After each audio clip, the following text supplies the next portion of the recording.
Call me Mr. Vindman. Actually, we citizens can call you Mr. Vindman, Mr. Vindman. Even he has said, well, no, the president didn't commit any offenses as far as he can tell. Well, that's nice. This is from the transcript. Though because our country's been through a lot and the Ukraine knows a lot about it, I would like you to find out what happened with this whole situation with Ukraine. They say CrowdStrike. I guess you have one of your wealthy people, the server, they say Ukraine has it.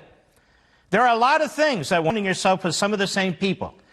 I would like to have the Attorney General call you or your people, and I would like you to get to the bottom of it. Yesterday, that whole nonsense ended with a very poor performance by a man named Robert Mueller, an incompetent performance, but they say a lot of it started with Ukraine. Whatever you can do, it's very important that you do it if that's possible. The media, Anderson Cooper, all the rest, hey, this is a conspiracy theory. Don't bother with it.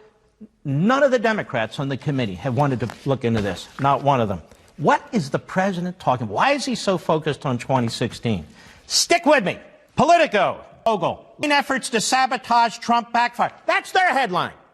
And this is from January 2017. Ukrainian government officials tried to undermine Trump by publicly questioning his fitness for office. They also disseminated documents implicating a top Trump aide in corruption and suggested they were investigating the matter only to back away after the election. And they helped Clinton's allies research damaging information on Trump and his advisors, a Politico investigation found. A Ukrainian-American operative who was consulting for the DNC met with top officials in the Ukrainian embassy in Washington in an effort to expose ties between Trump, top campaign, with direct knowledge of the situation. You had this witness, Fiona Hill, who dismissed all this. The Ukrainian efforts had an impact in the race, helping to force Manafort's resignation and advancing the narrative that Trump's campaign was deeply connected to Ukraine's foe to the east, Russia. It goes on later. Yet Politico's investigation found evidence of Ukrainian government involvement in the race, that a strained diplomatic protocol dictating the government's refrain from engaging in one another's election. It goes on and on and on. And they bring up a woman who the Republicans asked to have as a witness, and Schiff said no. Alexandra Chalupa had worked in the White House Office of Public Liaison in the Clinton administration, was a consultant to the DNC. She was paid $412,000 from 2004 to 2016. A daughter of Ukrainian immigrant diaspora and the U.S. Embassy in Ukraine. She's a lawyer by training.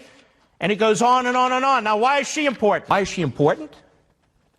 She should have been called as a witness to figure out exactly what her role is. There's a number of articles about this woman and what she was doing with the DNC, with the so-called whistleblower. What's that all about? I don't know. We're not allowed to ask about her. We're not allowed to ask about the whistleblower. We're not allowed to ask about Hunter Biden. Not allowed to ask anything. So we bring in bureaucrats who don't know a damn thing to begin with. Another, why did Trump want to know about 2016?